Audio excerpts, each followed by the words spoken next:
કેમ છો બાળકો? મજામાં? જો વિદ્યુત ભારો અને ક્ષેત્રોનું અડધું ચેપ્ટર પૂરું કરવા જઈ રહ્યા છે આપણે આજના ટોપિક સાથેની જો વાત કરીએ તો 50% ચેપ્ટર આપણું પૂરું થવા જઈ રહ્યું છે.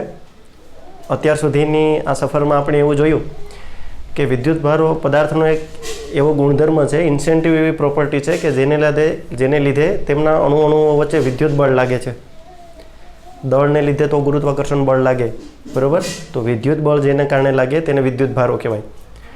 આ વિદ્યુત ભારો જનરલી પદાર્થની અંદર દેખાતા નથી, એની સપાટી ઉપર હોય, મુક્ત ઇલેક્ટ્રોનો કેટલા છે એ દેખાતા નથી. પરિણામે જ્યારે પણ વિદ્યુત ભારોનું આપણે સ્ટડી કરવા જતા હોય ત્યારે લિટલ બીટ તે થોડું ડિફિકલ્ટ થતું હોય.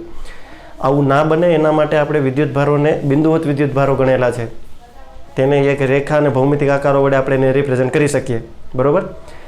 આપણે અત્યારે જે અભ્યાસ કરવા જઈ રહ્યા છે તે સ્થિર વિદ્યુત બળો માટે છે, સ્થિર વિદ્યુત ભારો માટેનો અભ્યાસ આપણે કરીએ છીએ, બરાબર? લાસ્ટ લેક્ચરની અંદર આપણે એ જોયું કે કેવી રીતના બે બિંદુવત વિદ્યુત ભારો વચ્ચે વિદ્યુત બળ લાગે છે તેનું માત્રાત્મક મૂલ્ય કેવી રીતનું મેળવવું તેના વિશેની આપણે લાસ્ટ લેક્ચરની અંદર સ્ટડી કરેલી, બરાબર? કુલમ નામના વૈજ્ઞાનિકે કુલમનો નિયમ આપ્યો અને આ કુલમના નિયમે આપણને એવું શીખવ્યું કે બે બિંદુવત વિદ્યુત ભારો વચ્ચે બળ લાગે છે એ વિદ્યુત બળની ગણતરી તમે કરી શકો છો. એ જેટલા પણ ન્યૂટન મળે તે પછીની વાત છે, બરાબર? એ જે બિંદુવત વિદ્યુત ભારો છે, આ વિદ્યુત ભાર Q1, આ વિદ્યુત ભાર Q2, મેં બંને વિદ્યુત ભારોને બિંદુવત વિદ્યુત ભારો લીધેલા છે. આ બંને બિંદુવત વિદ્યુત ભારો વચ્ચે કંઈક અંતર રહેલું છે R, અને આ બંને વિદ્યુત ભારો એકબીજા પ્રત્યે વિદ્યુત બળ લગાડે છે જેને હું F કહું, ઇલેક્ટ્રિકલ ફોર્સ. તો 1 નું 2 ઉપર જે બળ લાગે છે, બરાબર, 2 ઉપર લાગવાવાળું બળ કોના વડે લાગે છે? 1 વડે. જેના વડે લાગતો હોય એને આપણે પાછળ આંકડો દર્શાવીએ છીએ. આ બાબત આપણે લાસ્ટ લેક્ચરની અંદર અભ્યાસ કરી ગયા હતા, જે ટોપિકનું નામ હતું કુલમના સદિશ સ્વરૂપ, બરાબર? કુલમના નિયમનું સદિશ સ્વરૂપ, વેક્ટર ફોર્મ ઓફ કુલમ્સ લો. તો F21 નો મતલબ થાય 2 ઉપર લાગવાવાળું બળ કોને લીધે લાગે છે? તો કે 1 ને લીધે લાગે છે. અત્યારે આપણે બંને વિદ્યુત ભારોને સજાતીય વિદ્યુત ભારો ધારેલા છે. બંને ધન છે અથવા તો બંને ઋણ છે. બંને ધન હોય તો પછી આના ઉપર જે બળ લગાડે તે બળની ડાયરેક્શન તો આ દિશામાં થાય, કેમ કે અપાકર્ષણ બળ છે. પરિણામે આપણે આને F21 વડે રિપ્રેઝન્ટ કરી શકીએ, બરાબર? તેવી જ રીતના આ બે નામનો જે વિદ્યુત ભાર છે, બીજો વિદ્યુત ભાર, એ પહેલા ઉપર પણ બળ લગાડશે. એટલે હું એમ કહી શકું કે પહેલા વિદ્યુત ભાર પર લાગવાવાળું બળ કોને લીધે લાગે છે? તો કે ભાઈ 2 ને લીધે લાગે છે, બરાબર? તો આને હું કહું F12. 1 ઉપર લાગવાવાળું બળ 2 ને લીધે, જેને લીધે લાગતું હોય એને આપણે પાછળ લખીએ છીએ, બરાબર? આ બંને બળોના મૂલ્યોની જો વાત કરવામાં આવે તો તે સમાન હશે, એટલે ઇક્વલ હશે. આના ઉપર જેટલું બળ લગાડે છે આટલું જ આ બળ આના ઉપર લગાડે છે. એ બાબત જરૂરી નથી કે આ કેટલો વિદ્યુત ભારિત થયેલો છે અને આ પદાર્થ કેટલો વિદ્યુત ભારિત થયેલો છે. આ 10 કુલમ હોય, આ 5 કુલમ હોય તો મેટર નથી, સરખા જ કુલમના હોય એવું જરૂરી નથી, પણ બળો તો સમાન જ લગાવશે, બરાબર? ન્યૂટન ગતિના ત્રીજા નિયમ પ્રમાણે મૂલ્યો સમાન હોય પણ પરસ્પર વિરુદ્ધ દિશાના હોય છે. એટલે હું આવી રીતનું લખી શકું, બરાબર? બીજા ઉપર લાગવાવાળું બળ પહેલા વડે અને પહેલા ઉપર લાગવાવાળું બળ બીજા વડે, આ બંને સમાન મૂલ્યના અને પરસ્પર વિરુદ્ધ દિશાના હોય છે. જ્યારે હું આનું રિપ્રેઝન્ટેશન કરું તો પછી હું આમ લખી શકું કે F is equal two K Q1 Q2 છેદમાં R². અને જો દિશાની મારે વાત કરવી હોય તો એની સાથે મારે R કેરેટ લખવો પડે, ત્યારે આ વેક્ટર ફોર્મ થઈ જશે, બરાબર? જેના માટે વાત કરતો હોય એ પ્રમાણે અહીંયા ચેન્જીસ થાય. તો બાળકો આટલી બાબતો આપણે જોઈ ગયા હતા કે ટૂંકમાં લાસ્ટ લેક્ચર સુધીની અંદરમાં તમને આટલી ખબર પડી ગઈ હશે કે કોઈ બે બિંદુવત વિદ્યુત ભારો હોય તો એ એકબીજા ઉપર બળ લગાડશે, એ વાત ફાઇનલ છે, અને એ વિદ્યુત બળ લગાડશે, બરાબર? હવે જો આપણે લાસ્ટ લેક્ચરની અંદર ભણ્યા ત્યાં સુધીમાં આપણે એ પણ અભ્યાસ કરી લીધો કે જ્યારે પદાર્થને ઘર્ષણ કરવામાં આવે, એક પદાર્થને બીજા પદાર્થની જોડી સાથે ઘર્ષણિત કરવામાં આવે, કોઈ પણ પદાર્થની વાત નથી કરતા, આપણે અમુક સિલેક્ટેડ પદાર્થોની જ વાત કરેલી છે. જેમ કે પ્લાસ્ટિકનો સળિયો તો બિલાડીનું ચામડું, કાચનો સળિયો તો રેશમનું કાપડ, આવી રીતે આપણે અમુક જોડીઓ સાથે ચાલવું પડે, બરાબર? કોઈ પણ પદાર્થને ગમે એની સાથે ઘર્ષણ કરી દો તો વિદ્યુત ભારો સ્થાનાંતરિત થાય જ એવું જરૂરી નથી, પણ આ એક સ્પેસિફાઈડ કરેલી જોડીઓ હતી. આ જોડીઓની અંદર આપણે એવું જોયું કે જ્યારે ઘર્ષણ કરવામાં આવે તો પરસ્પર એકબીજા પદાર્થ સાથે ઘર્ષણ કરવામાં આવશે તો વિદ્યુત ભારિત પદાર્થો થશે. અને આ વિદ્યુત ભારિત પદાર્થો થાય એનો મતલબ કોઈ એવી ઇલેક્ટ્રોન ગુમાવ્યા હશે તો કોઈ ઇલેક્ટ્રોન મેળવ્યા હશે.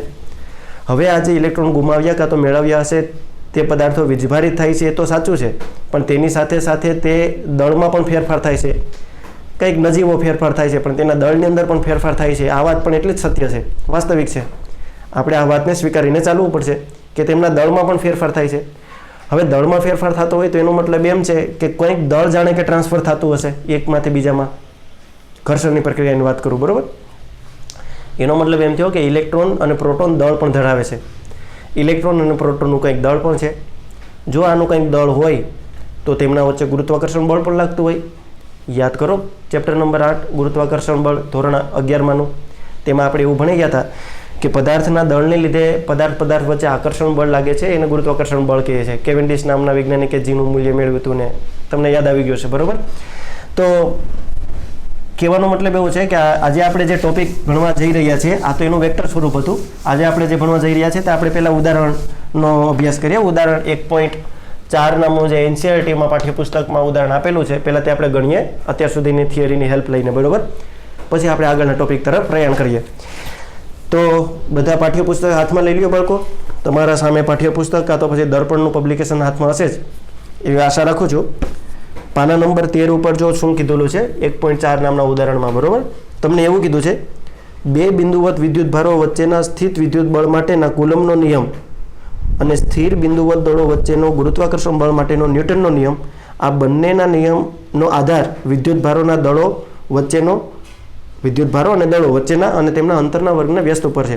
આ શું કહેવા માગે છે હું જલ્દીથી કહી દઉં કે ભાઈ તમે જો બે વિદ્યુત ભારો લઈ લ્યો અને તમે બે પદાર્થો લઈ લો કે જે M1 M2 દળ ધરાવતા હોય તો કુલમનો નિયમ અહીંયા લાગશે. વિદ્યુત બળને કુલમ બળ પણ કહેવામાં આવે છે કારણ કે કુલમ નામના વૈજ્ઞાનિકે મેળવ્યું હતું. કુલમ નામના વૈજ્ઞાનિકે મેળવ્યું હતું તેને કુલમ બળ પણ કહેવાય. હું વિદ્યુત બળ કહું કે કુલમ બળ કહું તમારે વસ્તુ એક જ સમજવાની, બરાબર. તો અહીંયા વિદ્યુત બળ લાગશે ને આ વિદ્યુત બળ કેટલું લાગશે F = K Q1 Q2/R². એનો મતલબ વિદ્યુત ભારોના ગુણાકારના સમપ્રમાણમાં અને અંતરના વર્ગના વ્યસ્ત પ્રમાણમાં. અહીંયા ગુરુત્વાકર્ષણ બળ શું હતું આનો ઇલેક્ટ્રિક ફોર્સ કહું અને હું ગ્રેવિટેશનલ ફોર્સ કહું Fg. તો આ કેટલું હતું બાળકો Gm1 M2/R².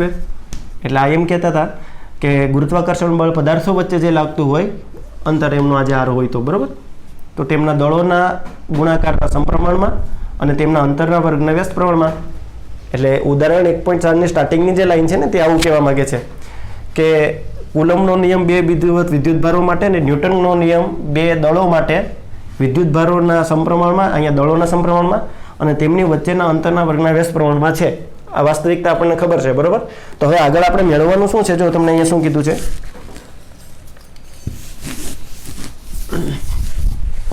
આપણને એવું કીધું છે કે એ વસ્તુ કરીને મેળવો કે જેમાં વાત કરેલી છે ઇલેક્ટ્રોન અને પ્રોટોન. હું શોર્ટમાં લખી નાખું ઇલે અને પ્રોટોન. અને બીજી વસ્તુ મેળવવાની છે બે પ્રોટોન વચ્ચે, બરોબર. શું છે આના વચ્ચે ઇલેક્ટ્રોન અને પ્રોટોન અને બે પ્રોટોન વચ્ચે લાગતા આ બળોના મૂલ્યનો, જો મૂલ્યની જ ખાલી વાત કરેલી છે, દિશાની વાત કરેલી નથી. બળોના મૂલ્યનો ગુણોત્તર પરથી તમે કોણ પ્રબળ છે અને કોણ પ્રબળ નથી એની સરખામણી કરી બતાવો. આપણે શરૂઆત કરીએ. મારે આ બંનેનું મૂલ્ય મેળવવાનું છે. બંનેનું મૂલ્ય એટલે ગુરુત્વાકર્ષણ બળનું મૂલ્ય પણ મેળવવાનું છે. એક ઇલેક્ટ્રોન એક પ્રોટોન વચ્ચે ગુરુત્વાકર્ષણ બળ કેટલું લાગે, એ જ ઇલેક્ટ્રોન અને એ જ પ્રોટોન વચ્ચે વિદ્યુત બળ કેટલું લાગે, આ બંનેના મૂલ્યની સરખામણી ગુણોત્તર લઈને મારે સરખામણી કરવાની છે. અને એના ઉપરથી મારે એ કહેવાનું છે કે કોણ પ્રબળ છે અને કોણ એટલું બધું પ્રબળ નથી.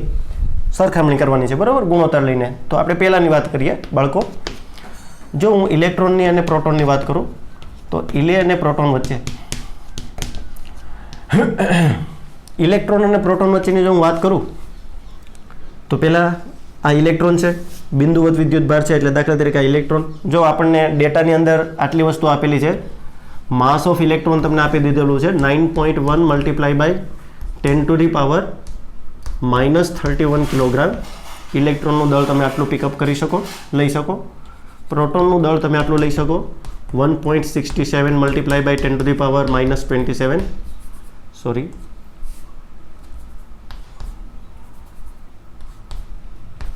27 કિલોગ્રામ. આટલું જ આપેલું છે માસ ઓફ ઇલેક્ટ્રોન અને માસ ઓફ પ્રોટોન -27 છે, બરોબર છે, ઓકે. અને -31 કિલોગ્રામ. 9.11 આપેલા છે. ઘણી દાખલામાં તમે 9.1 પણ જોઈ શકશો. 9.1 લ્યો કે 9.11 લ્યો, ડઝ નોટ મેટર, વસ્તુ તો એકની એક જ છે, બરાબર. ઇલેક્ટ્રોનનું દળ અને પ્રોટોનનું દળ તમારા દાખલામાં આપેલું છે ઓલરેડી. આપણે જ્યારે જોઈએ ત્યારે આનો ઉપયોગ કરી શકશું. ચાલો હવે તો આપણે દાખલામાં જોઈએ. દાખલા તરીકે આ બિંદુવત વિદ્યુતભાર છે ઇલેક્ટ્રોન, આ છે એક પ્રોટોન. પ્રોટોન છે એટલે ધન વિદ્યુતભારિત ધરાવતો હોય. આના ઉપર ચાર્જ હોય તે નેગેટિવ હોય, આના ઉપર પોઝિટિવ ચાર્જ હોય. ચાર્જ એટલે વીજભાર. તો હું શું કહું કે આ બંને વચ્ચે અત્યારે ડિસ્ટન્સ દાખલા તરીકે આપણે આર સપોઝ કરીને ચાલીએ. તો ચાલો આ બંને વિદ્યુતભારો એકબીજા ઉપર વિદ્યુત બળ લગાડશે એ વાસ્તવિકતા છે, આપણે ખબર છે. એફ ઈ લખું તો ઇલેક્ટ્રિકલ ફોર્સ. બાળકો આ વિદ્યુતભાર અને આ વિદ્યુતભાર ઉપર એટલે કે ઇલેક્ટ્રોન અને પ્રોટોન ઉપર જે ઇલેક્ટ્રિક ફોર્સ લાગે છે તે કુલમના નિયમ ઉપરથી આપણે મેળવીએ તો F E is equal to કે આના ઉપરનો વિદ્યુતભાર આપણે ઈ લઈએ, ઈ આના ઉપરનો ઈ. જો હું મૂલ્યની જ વાત કરું છું એટલે અહીંયા માઇનસ લગાડો તો પછી આને આપણે માનાંક કરી દેશું તો આ પોઝિટિવ મળશે. માનાંક ન કરો તો આપણને બળ નેગેટિવ મળે, બરાબર. બળ ઋણ મળી શકે ડિવાઇડેડ બાય આર સ્ક્વેર, તેમના વચ્ચેના અંતરના વર્ગ વ્યસ્ત પ્રમાણ ઇઝ ઇક્વલ ટુ એફ ઈનું મૂલ્ય આપણે લઈએ માનાંકમાં તો પછી કે એમનો એમ અને ઈ ઇન્ટુ ઈ એટલે ઈ સ્ક્વેર થાય. આપણે મૂલ્ય લઈએ એટલે નેગેટિવ સાઇનને અત્યારે ઘડીક માટે ભૂલી જઈએ, ડિવાઇડેડ બાય આર સ્ક્વેર. આ તો મને વિદ્યુત બળ મળ્યું. હવે હું ગુરુત્વાકર્ષણ બળ મેળવું તો ગુરુત્વાકર્ષણ બળ આ જ બંને વચ્ચે ગુરુત્વાકર્ષણ બળ મેળવવું હોય તો હું એને એફ જી કહી શકું. તો એફ જીમાં કેવી રીતનું હતું, તેમના દળોના સમપ્રમાણમાં. તો અચળાંક જી M1 M2, પણ અહીંયા તો એમ ઇલેક્ટ્રોન ને એમ પ્રોટોન છે એટલે કે ઇલેક્ટ્રોનના દળને હું એમ ઈ કહીશ, પ્રોટોનના દળને હું એમ પી કહીશ અને ડિવાઇડેડ બાય તેમના વચ્ચેનો અંતરનો વર્ગ વ્યસ્ત પ્રમાણ એટલે આર સ્ક્વેર. આજે પણ અંતર આર છે માટે માનાંકમાં F G is equal to આ બધું તો એમનું એમ જ રહેશે, G M E M P divided by R square. તો મને અહીંયા વિદ્યુત બળ મળ્યું અને મને અહીંયા ગુરુત્વાકર્ષણ બળ મળ્યું. એક જ ઇલેક્ટ્રોન ને એક જ પ્રોટોન વચ્ચે લાગતું વિદ્યુત બળ આ પ્રમાણે અત્યારે મળેલું છે. એ જ ઇલેક્ટ્રોન ને એ જ પ્રોટોન વચ્ચેનું જે ગુરુત્વાકર્ષણ બળ છે તે આ પ્રમાણે મળેલું છે, બરાબર. ચાલો હવે આપણે શું કરવાનું છે જુઓ. આપણને અહીંયા એવું કીધું છે કે આ બંને બળોના મૂલ્યનો ગુણોત્તર લ્યો અને પછી તમે સરખામણી કરો કે વિદ્યુત બળ પ્રબળ છે કે ગુરુત્વાકર્ષણ બળ પ્રબળ છે, આમાંથી પ્રબળ કયું છે. આ બંને વચ્ચે જે બળો લાગે છે અલગ અલગ પ્રકારના, આ તો આકર્ષી પ્રકારનું બળ હોય, તમને ખબર છે. આ આકર્ષી પ્રકારનું બળ પણ હોય અને અપાકર્ષણ બળ પણ હોય. અત્યારે કયું છે, અત્યારે આકર્ષણ બળ છે. બંને અત્યારે આકર્ષણ બળો છે. આ તો આકર્ષણ લાગે જ, કેમ કે ગુરુત્વાકર્ષણ બળ છે તો આકર્ષી પ્રકારનું જ હોય. પણ આ જે બળ છે તે બળ આકર્ષણ પણ હોય ને અપાકર્ષણ પ્રકારનું પણ બળ હોય, પણ એક નેગેટિવ ને એક પોઝિટિવ છે. પરિણામે આ ઓકે અટ્રેક્ટિવ ટાઈપનું ફોર્સ છે. તો ચાલો આપણે બંનેના બળોના મૂલ્યનો ગુણોત્તર લઈએ. એફઈના છેદમાં હું એફજી લગાડી દઉં અને માનાંક કરી દઉં કારણ કે હું મૂલ્યનો ગુણોત્તર લેવા જઈ રહ્યો છું. તો પહેલાં આ વસ્તુ મૂકું કે E square by R square. જો કે E square divided by R square ના છેદમાં જી એમઈ એમપીના છેદમાં આર સ્ક્વેર. હવે તમને બધાને ખબર છે આ ભાંગાકાર છેદનો છેદ અંશમાં જાય, અંશનો છેદ છેદમાં આવે તો આ આર સ્ક્વેર ઉપર જશે તો ગુણાકારમાં થઈ જશે ને આર સ્ક્વેર નીચે આવશે. પરિણામે તમે એવું કહી શકો કે આર સ્ક્વેર કટ થઈ જશે, બરાબર. તો આપણે એવું લખી શકીએ કે F E F G is equal to K E સ્ક્વેરના છેદમાં જી એમઈ એમપી. ચાલો હવે આપણે કિંમત મૂકી દઈએ, બરાબર. આપણે તો કિંમત મૂકીએ માનાંકમાં એફઈ એમનો એમ. ચાલો કેલ્ક્યુલેટર લઈ લો બધા હાથમાં, એફજી એમનો એમ. ચાલો કેની કિંમત મૂકવા માંડો બધા ફટાફટ. વિડીયો પોઝ કરો, અહીંથી પોતાની રીતે કિંમત મૂકો અને જવાબ ન મળે ત્યાં સુધી વિડીયોને પ્લે ના કરો, ઓકે. ચાલો હવે હું આગળ જાઉં. તો કેની કિંમત હું મૂકી દઉં બાળકો. 9 ગુણ્યા 10ની 9 ઘાત આપણે યાદ રાખવાની હતી. ઈની કિંમત તો બધાને ખબર છે, 1.6 મલ્ટીપ્લાય બાય 10⁻⁻19 કુલમ એનો સ્ક્વેર, બરાબર. જી કેવેન્ડિશ નામના વૈજ્ઞાનિકે મેળવી હતી કિંમત, આપણને ક્લાસ 11થની યાદ હોય તો 6.67 ગુણ્યા 10⁻11 ઘાત.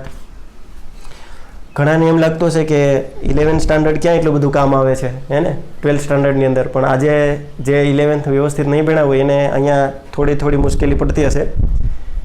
આ સૂત્ર પહેલાં તો કેવી રીતનું આવ્યું, આ સૂત્ર કેવી રીતનું આવ્યું, બરાબર ને. પછી આ કિંમત ક્યાંથી આવી. 11th ક્લાસ ભણ્યા હશે તો તમને વ્યવસ્થિત ખબર જ હશે. મારે પાસે જે 11th ભણેલા છે એને ખબર છે, બરાબર. આ જીની વેલ્યુ આપણને ખબર છે -11 હતી. આનો એકમ તમારે યાદ રાખવાની જરૂર નથી, એકમ બની જાય. આરને આ બાજુ લઈ જાઓ ને માસને આ બાજુ લઈ જાઓ તો શું બને? ન્યૂટન ઇન્ટુ મીટર સ્ક્વેર પર કિલોગ્રામ સ્ક્વેર આવું બનતો હતો. ચાલો માસ ઓફ ઇલેક્ટ્રોન આપણે મૂકી દઈએ બાળકો. દાખલામાં આપેલું છે, ન આપેલું હોય છતાં પણ હું તો એમ કહું છું આ બે કિંમતો યાદ રાખીને જ જાજો એક્ઝામમાં. ઘણી વાર ન પણ આપે. 9.11 ગુણ્યા 10 કેટલી ઘાત? -31 ઘાત ગુણ્યા પ્રોટોનનું માસ 1.67 મલ્ટીપ્લાય બાય 10⁻⁻27. જો તમે આનું સાદુરૂપ આપશો કેલ્ક્યુલેટરથી તો તમને એફઈનું મૂલ્ય ના છેદમાં એફજીનું મૂલ્ય કંઈક આવી રીતનું મળશે. 2.4 એપ્રોક્સિમેટ 2.4 મલ્ટીપ્લાય બાય 10⁻39 આટલું તમને મળશે. આ બંનેના મૂલ્યનું ગુણોત્તર તમે લો તો આટલી કિંમત મળશે. તમને આની આજુબાજુની કિંમત મળે જેમ કે 2.1 મળે કાં તો 2.3 મળે કાં તો 2.5 મળે તો ગભરાતા નહીં, એ સાચી જ કિંમત છે, બરાબર? ભયભીત નહીં થવાનું, એ કિંમત સાચી છે તમારી. હું એફજીને આ બાજુ મોકલી દઉં તો શું થાય? ભાગાકારવાળો એફજી આ બાજુ જાય તો ગુણાકારમાં જાય. તો ફાઇનલી તમે અહીંયા આવી રીતનું લખી શકો. હું અહીંથી અહીંયા લખું છું માનાંકમાં FE is equal to 2.4 multiply by 10⁻39 માનાંકમાં FG. What does it means? આનો મતલબ શું થયો?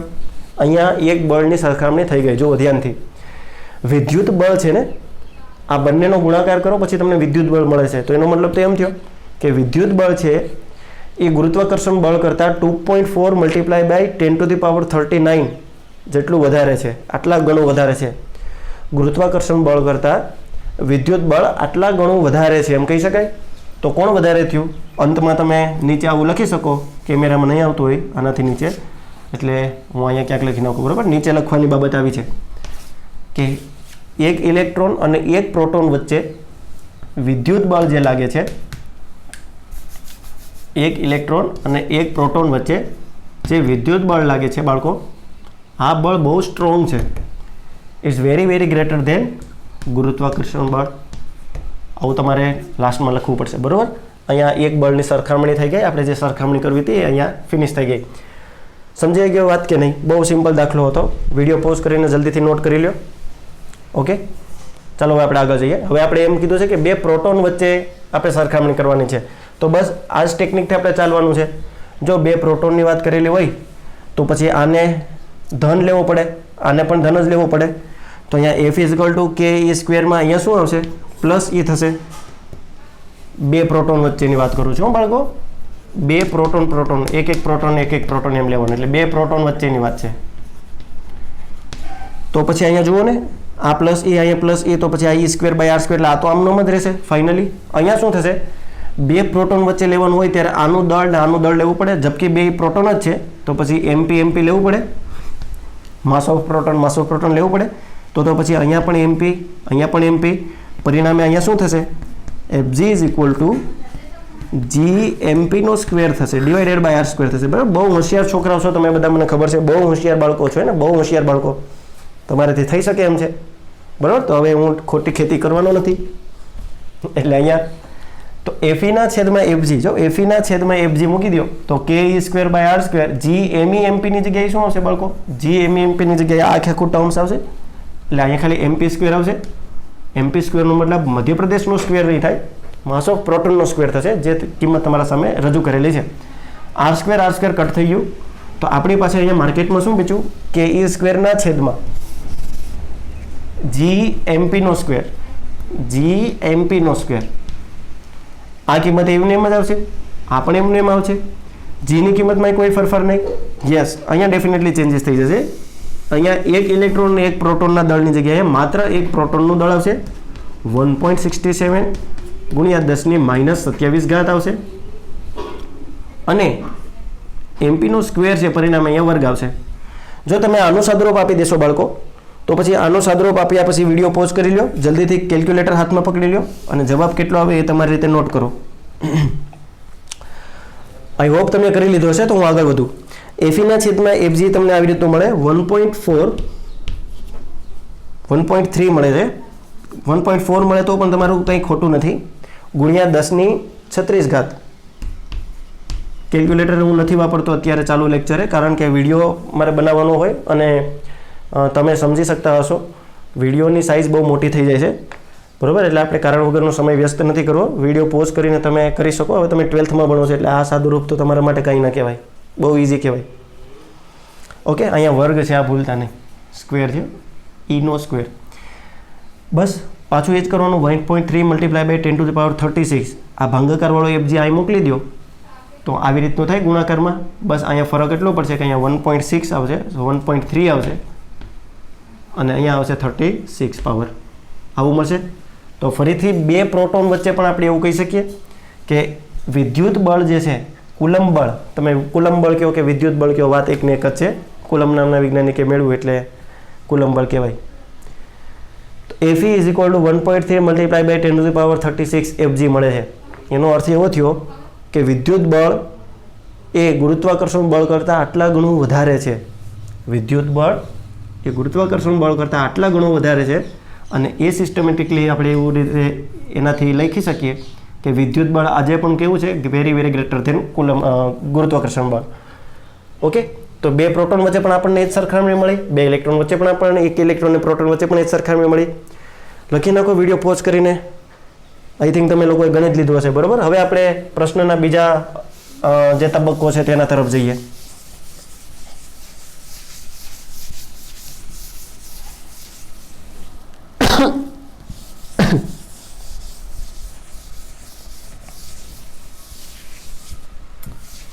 તમને હવે લોકડાઉનની અંદર ઓનલાઈન ભણવાની ટેવ પડી જ ગઈ હશે, બરાબર. પણ શું કરીએ, પરિસ્થિતિ એવી છે કે આપણે આમ ભણવું પડે છે. તમને નહીં સમજાતું હોય એટલું બધું, છતાં પણ તમે પ્રયત્ન કરજો, કારણ કે આના સિવાય અત્યારે આપણી પાસે કોઈ વિકલ્પ નથી. બાકી તમે બધાએ મારી પાસે 11થમાં ભણેલા જ છો, ક્લાસ 11થમાં આપણે કેવી મજા કરતા ફિઝિક્સમાં, કેવા એક્સપેરિમેન્ટ કરતા, બરાબર. અને ઓફલાઈન ભણવાની કેવી મજા આવતી. અમે પણ વિષય વસ્તુને એટલો બધો ન્યાય નથી આપી શકતા ઓનલાઈન, કારણ કે ઓનલાઈન પહેલી વખત જ ભણાવતા હોઈએ. એટલે તમે થોડું કોઓપરેટ કરજો, બરાબર ને. ચાલો, 1.4 ઉદાહરણમાં બીજી શું વાત કીધી છે? ઇલેક્ટ્રોન અને પ્રોટોન. ઇલેક્ટ્રોન અને પ્રોટોન, ચલો બીની વાત કરીએ આપણે. તમને એમ કીધું છે કે ઇલેક્ટ્રોન, માની લો કે આ ઇલેક્ટ્રોન છે, માની લો કે આ પ્રોટોન છે. તો આ ઇલેક્ટ્રોન અને પ્રોટોન બાળકો વચ્ચે લાગતા બળોના માનનો ગુણોત્તર તો થઈ ગયો. ઇલેક્ટ્રોન અને પ્રોટોન જ્યારે એક એંગસ્ટ્રોમ દૂર હોય એકબીજાથી, અચ્છા, એક એંગસ્ટ્રોમ દૂર હોય, ને એક એંગસ્ટ્રોમ એટલે તમને આપેલું છે 10⁻10 મીટર જેટલું લઈ શકો. તો તમને આરની કિંમત આપી દીધી છે 10⁻10 મીટર. જો મીટર છે એસઆઈ એકમ છે તો આપણે એંગસ્ટ્રોમમાં નહીં લઈએ, આપણે આમાં લઈશું. દૂર હોય ત્યારે તેમના પરસ્પર આકર્ષણ બળથી ઉદ્ભવતા ઇલેક્ટ્રોન અને પ્રોટોનનો પ્રવેગ મેળવવાનો છે. ઇલેક્ટ્રોન અને પ્રોટોન વચ્ચે જે આકર્ષણ બળ લાગે, તો આકર્ષણ બળને લીધે એકબીજા પ્રત્યે તે આકર્ષિત થશે ને એ દરમિયાન તેમનો પ્રવેગ કેટલો છે, એટલે ઇલેક્ટ્રોનનો પ્રવેગ કેટલો છે, એટલે એ હું લખું, ત્યાં ભયંકર ક્વેશ્ચન માર્ક. પ્રોટોનનો પ્રવેગ કેટલો હશે એના માટે પણ ભયંકર ક્વેશ્ચન માર્ક, એને આપણે એપી વડે દર્શાવીએ, બરાબર. તો આપણે આ વસ્તુ મેળવવાની છે. બહુ સિમ્પલ દાખલો છે. જો બાળકો, ન્યૂટન ગતિનો નિયમ આપણે ભણી ગયા 11th ક્લાસની અંદર. 11મા ધોરણમાં આપણે ભણ્યા હતા F બરાબર ma, યાદ છે? F is equal two ma. આ એક લઈ લ્યો, આ એક લઈ લ્યો તો 1 કિલોગ્રામ, માસ તો કિલોગ્રામમાં હોય ને, 1 કિલોગ્રામ દળવાળો પદાર્થને 1 મીટર પર સેકન્ડ સ્ક્વેર જેટલો પ્રવેગિત કરવા માટે 1 કિલોગ્રામ દળ ધરાવતા પદાર્થને 1 મીટર પર સેકન્ડ સ્ક્વેર જેટલો પ્રવેગિત કરવા માટે જેટલું બળ આપવું પડે એને 1 ન્યૂટન કહેવાય. F બરાબર 1, બરાબર, 1 એકુ 1. F બરાબર એમ આપણે ભણી ગયા હતા, યાદ છે બાળકો? ન્યૂટન ગતિનો બીજો નિયમ, સેકન્ડ લોઝ ઓફ મોશન. તો આના ઉપરથી જો મને Fe મળી જાય, માસ ઓફ ઇલેક્ટ્રોન તો આપણે છે જ, તો પછી મને પ્રવેગ મળી જાય કોનો? ઇલેક્ટ્રોનનો. આ જ સૂત્રનો ઉપયોગ કરી ને હું ફરીથી લખી શકું કે વિદ્યુત બળ જો બંને વચ્ચે લાગતું હોય એ મને મળી ગયું હોય, માસ ઓફ પ્રોટોન આપણી પાસે અત્યારે છે જ, હાજર હજુર છે, જર્યું અહીંયા, તો પછી એક્સેલરેશન ઓફ પ્રોટોન પણ મળી જાય, થઈ જશે તમારાથી. તો તમારે શું કરવાનું છે દાખલામાં? Fe ઇઝ ઇક્વલ ટુ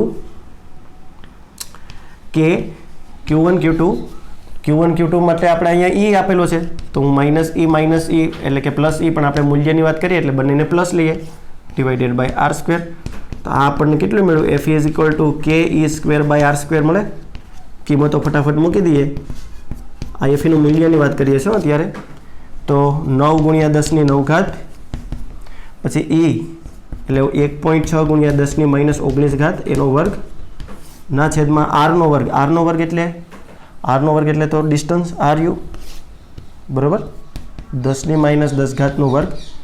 અને તમે એનું સાદુરૂપ આપી દેજો વિડીયો પોઝ કરીને, તો તમને FJ કંઈક આવી રીતનો મળશે.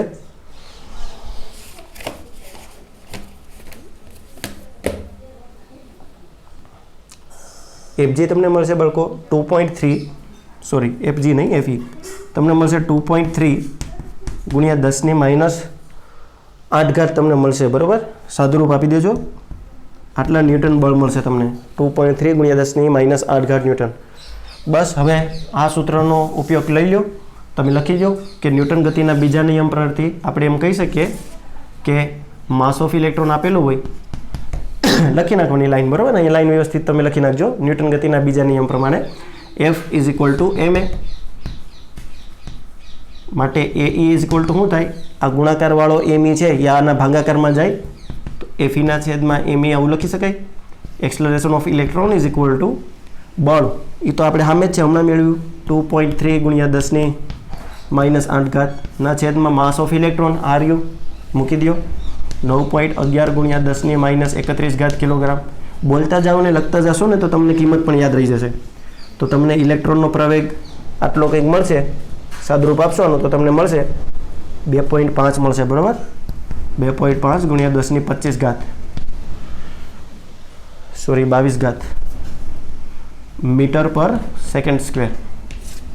આ તમારો પ્રથમ જવાબ આના માટેનો પ્રથમ જવાબ. સિમિલરલી AP માટે તમે શું કરશો, પ્રોટોન માટે આ તો થયું ઇલેક્ટ્રોનનો પ્રવેગ, ઇલેનો પ્રવેગ છે, બરાબર. પ્રોટોનના પ્રવેગ માટે તમે શું કરશો, પ્રોટોનનો પ્રવેગ માટે તમે FE = મૂલ્યની વાત કરો તો FE = mass of proton into acceleration of proton ma.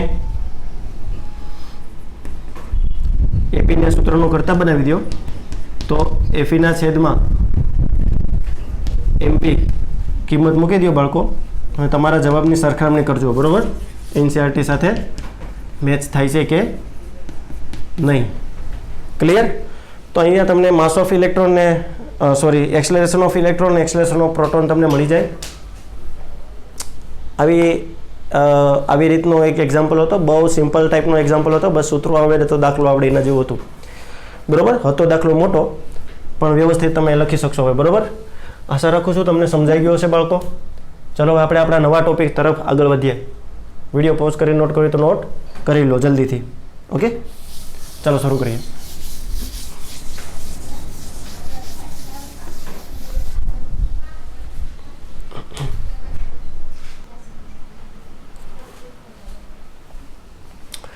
જો બાળકો 1.7નો NCERTનો ટોપિક આપણે શરૂ કરવા જઈ રહ્યા છે.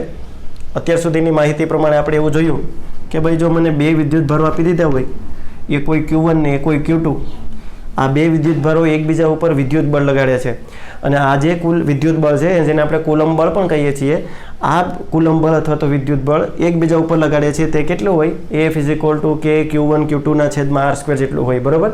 પણ આ તો જ્યારે બે બિંદુવત વિદ્યુત ભારો આપણને આપેલા હોય ત્યારની માહિતી હતી. પણ જો ઘણા બધા તંત્રોથી બનેલા વિદ્યુત ભારો હોય, દાખલા તરીકે અહીંયા એક વિદ્યુત ભાર છે Q3, અહીંયા એક વિદ્યુત ભાર છે Q4, અહીંયા એક વિદ્યુત ભાર છે Q5, બરાબર. તો આટલા બધા વિદ્યુત ભારો જ્યારે એક તંત્રમાં ગોઠવાયેલા હોય અને પછી જે બળ લાગતું હોય, તો હવે તમને પ્રશ્ન થશે કે કોના ઉપર પહેલાં બળ લાગે છે, એ તો કયો.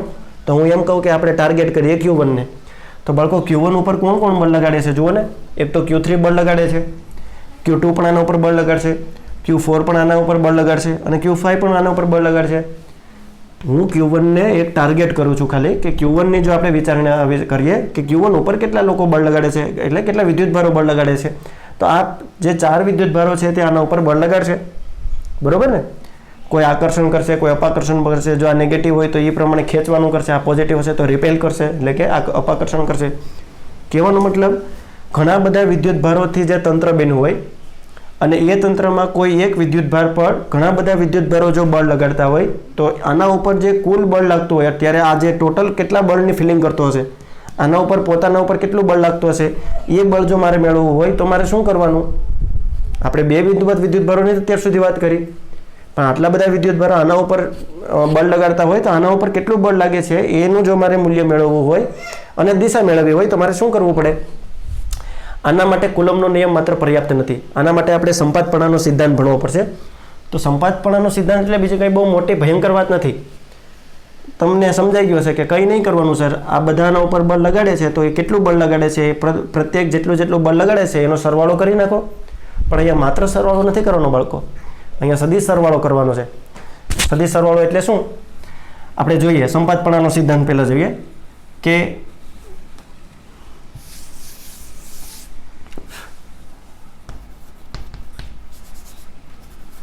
ઘણા વિદ્યુતભારો વડે તો ઘણા વિદ્યુતભારોના બનેલા તંત્રથી ઘણા વિદ્યુતભારોના બનેલા તંત્રમાં કોઈ પણ એક વિદ્યુતભાર પર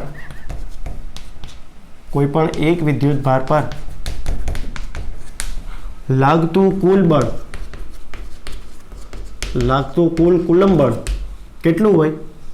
કુલમ બળ એ પ્રત્યેક વિદ્યુતભાર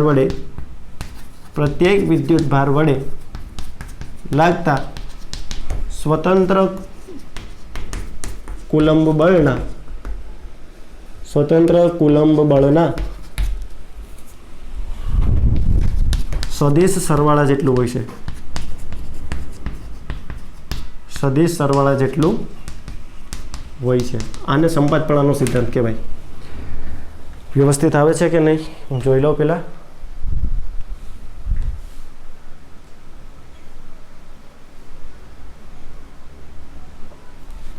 ઓકે, ઘણા વિદ્યુતભારોના બનેલા તંત્રમાં કોઈ પણ એક વિદ્યુતભારને જો તમે ટાર્ગેટ કરો અને એ વિદ્યુતભાર ઉપર લાગતું કુલ કુલમ બળ એટલે કે કુલ વિદ્યુત બળ કેટલું છે જો એની તમારે મૂલ્ય મેળવવું હોય ને દિશા મેળવવી હોય તો તમારે શું કરવાનું?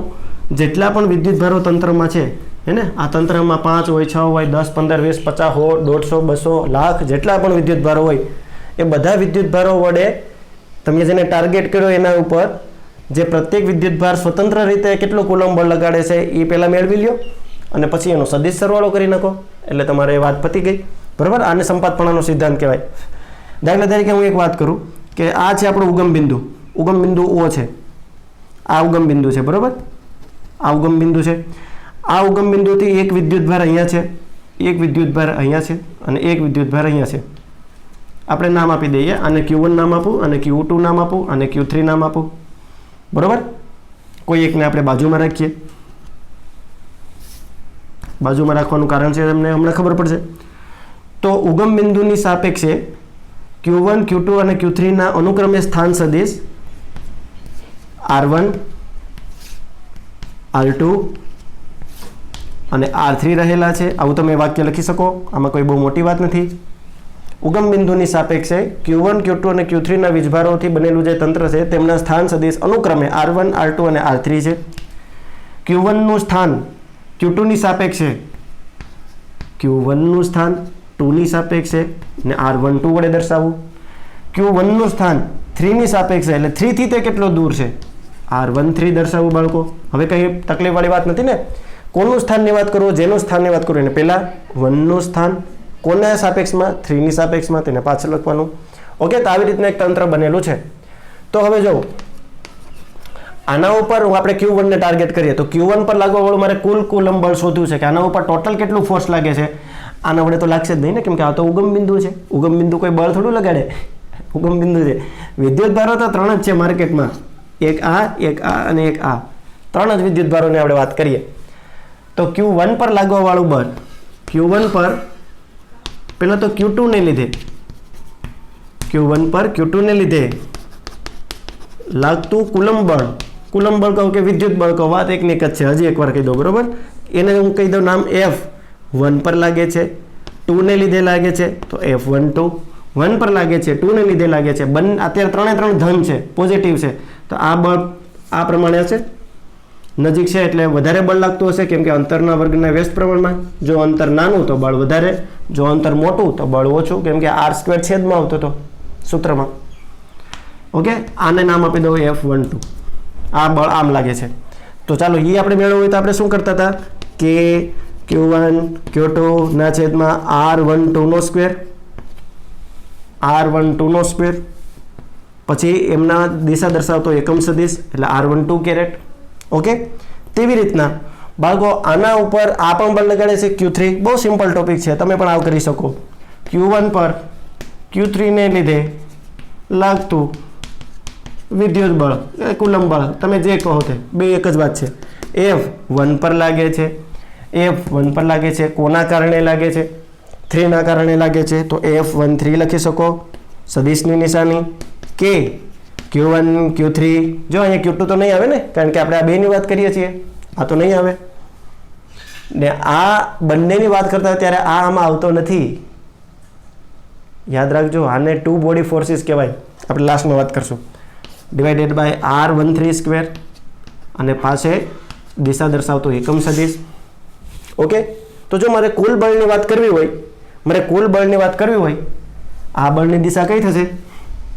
આ જરીક લખી નાખજો, ઉપરનું જરીક લખી નાખજો, હું રફ કરી નાખું છું.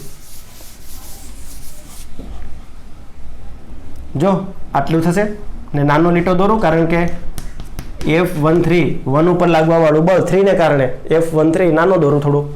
તો પછી જો આ બંને બળોથી આના ઉપર ટોટલ બળ કેટલું લાગે છે એ બળનું જો મારે મૂલ્ય મેળવવું હોય તો સંપાતપણાનો સિદ્ધાંત વાપરી લેવાનો. શું કહેતો હતો સંપાતપણાનો સિદ્ધાંત? કોઈ પણ વિદ્યુત ભારોથી બનેલા તંત્રમાં કોઈ એક વિદ્યુત ભાર પર લાગવા વાળું કુલ બળ બધા જ વિદ્યુત ભારો વડે લાગતા સ્વતંત્ર કુલમ બળના સદિશ સરવાળા જેટલું હોય છે. તો સ્વતંત્ર બળો કેટલા લાગે? સ્વતંત્ર બળો તો આટલા ને આટલા લાગે છે. આ બે સ્વતંત્ર બળો લાગે છે. જો Q1 Q2 નું સ્વતંત્ર વાત કરી, Q1 Q3 ની સ્વતંત્ર વાત કરી, તો લાગવા વાળું કુલ બળ Q1 પર લાગતું કુલ બળ જેને હું F1 નામ આપું, તો આ કેટલું હોય બાળકો? F1 નામ આપી દઉં તો આ કેટલું હોય? F12 નો સરવાળો પ્લસ F13 નો સરવાળો. થિયરી કરતા એની મેથડ યાદ રાખો. હજી એકવાર કહું, કદાચ આખી થિયરી યાદ રહી જાય ધેન વેલ એન્ડ ગુડ, પણ દાખલાઓમાં આપણે આની મેથડ યુઝ કરવાની છે. બરોબર, સૂત્રો કદાચ ભૂલાઈ જશે તો ચાલશે, પણ મેથડ આવડવી જોઈએ કે શું છે. જો આ બંનેનો હું પહેલા સરવાળો કરું, એટલે કે આ બે વચ્ચે લાગતું બળ આ રહ્યું કે Q1 Q2 divided by R12 નો સ્ક્વેર, દિશા દર્શાવતો એકમ સદિશ એટલે R12 પ્લસ આકૃતિ વચ્ચે આવે છે પ્લસ 13 ની વાત કરું, આકૃતિ અહીંથી કાઢી નાખું થોડીક. બરાબર, આકૃતિ સાઈડમાં બનાવી લઈએ. ઉગમ બિંદુ Q1 વિદ્યુત ભાર, Q2 વિદ્યુત ભાર, Q1 વિદ્યુત ભાર બાજુમાં રાખું, Q2 આગો રાખું છું આને, Q3 ને. બરાબર, આનો વચ્ચેનું અંતર એટલે R12, આના વચ્ચેનું અંતર એટલે R13.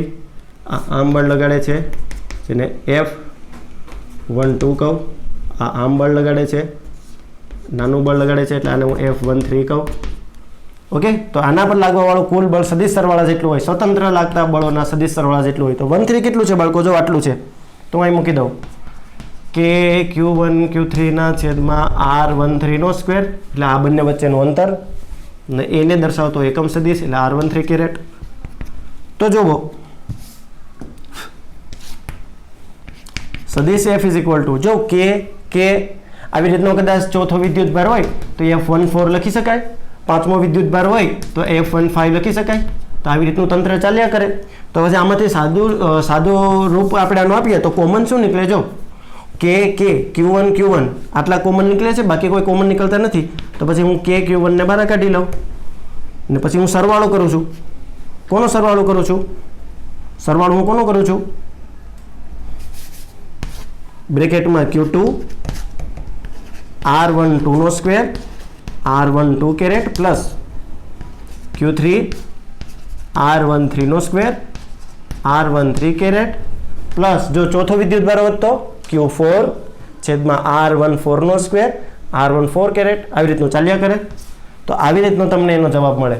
અહીંયા થિયરી પૂરી થઈ ગઈ. પણ વ્યાપક રીતે જો બાળકો લખવું હોય તો આવી રીતે જો n વિધભાર હોય, n વિધભાર માટે તમે આવી રીતનું લખી શકો કે સદિશ F ઇઝ ઇક્વલ ટુ, જોજો બધા ધ્યાનથી, અહીંયા કે Q1 ને સાઈડમાં કરી લીધો, સિગ્મા, આ સિગ્માનો મતલબ હવે તું સરવાળો કરતો જા એવું તમને કહે છે. આ સિમ્બોલ કહે છે કે હવે સરવાળો કરવાનો ચાલુ કરવાનો.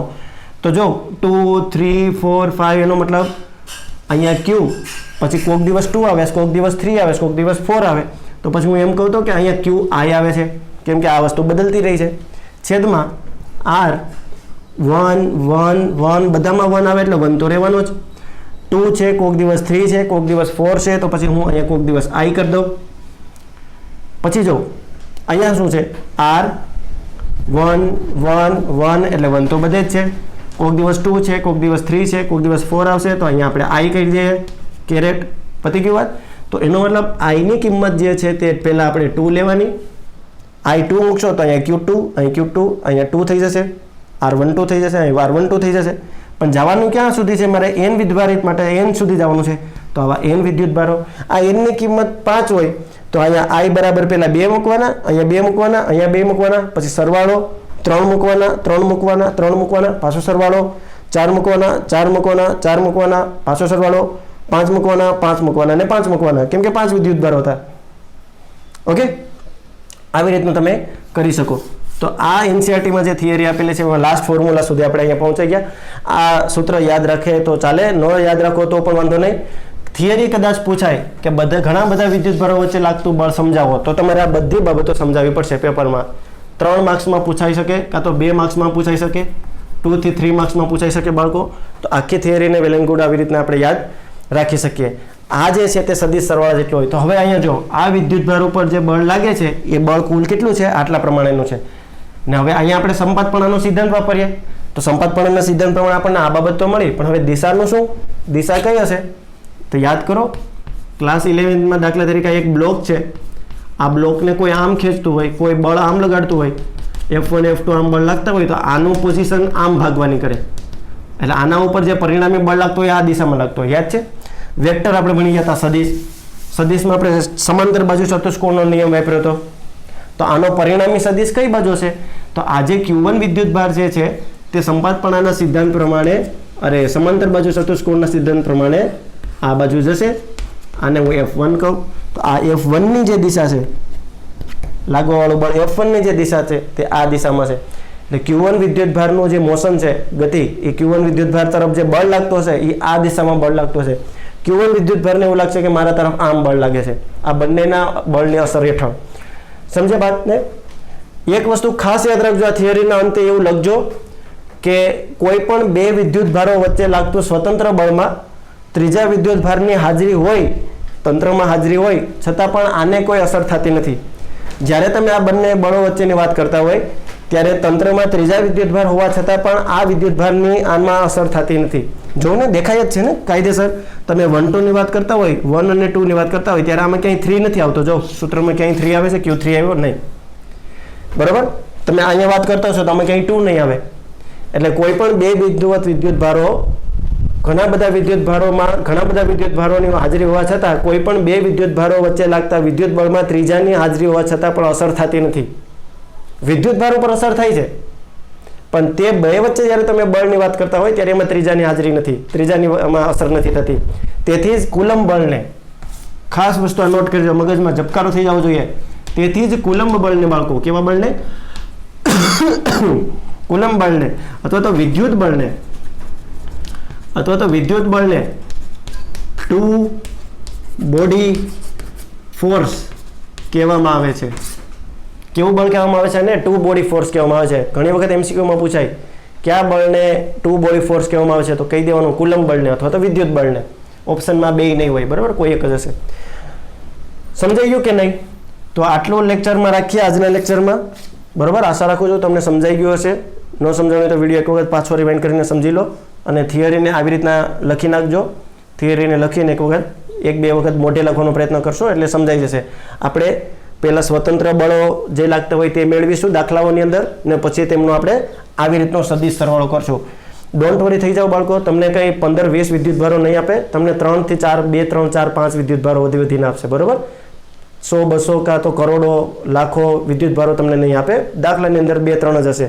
તો આપણે 2-3 વિદ્યુતભારોમાં જેટલાને જોડીમાં કોઈ એક વિદ્યુતભારને ટાર્ગેટ કરી, દાખલામાં કીધું જ હોય કે Q3 ઉપર સી બિંદુ ઉપર બેઠેલો છે વિદ્યુતભાર, એના ઉપર કેટલું બળ લાગે. તો આપણે એ વિદ્યુત ભારો જે લાગતા હોય એના સ્વતંત્ર બળોનો આવી રીતનું પહેલા સ્વતંત્ર બળો મેળવશું, પછી કુલ બળ સી બિંદુ ઉપર લાગતો છે તો આપણે FC કહી દઈશું. એના ઉપર કેટલું બળ લાગે છે તો એનો આપણે સદિશ સરવાળો આવી રીતના કરીને મેળવી લેશું. બરોબર. એટલે તમારે ખાલી એક રીત યાદ રાખવાની છે, એક મેથડ યાદ રાખવાની છે, સૂત્રો યાદ રાખવાના નથી. આ સૂત્ર મૂકીને કંઈ ડાયરેક્ટ દાખલા ગણવાના નથી, પણ આ પેટર્ન પ્રમાણે આપણે ચાલવાનું છે. કહેવાનો મતલબ એ છે. ઓકે, કંઈ સૂત્ર મૂકીને દાખલા નથી ગણવાના, પણ આપણે આ મેથડથી, આ મેથોડોલોજી ઉપર ચાલવાનું છે, આ પદ્ધતિથી ચાલવાનું છે. સમજી ગયા વાતને? આશા રાખું છું તમને વિડીયો લેક્ચર સારો લાગ્યો હશે બાળકો. ઓનલાઈન સ્ટડી કરવા જ રહી આપણી પાસે, બીજો કોઈ વિકલ્પ નથી. રોજનું રોજ તૈયાર કરતા રહેજો. અને આજના લેક્ચરમાં આટલું રાખીએ. ઘરે રહો, સુરક્ષિત રહો, એક્ઝામ્પલ કરતા રહો. All the very best. Okay.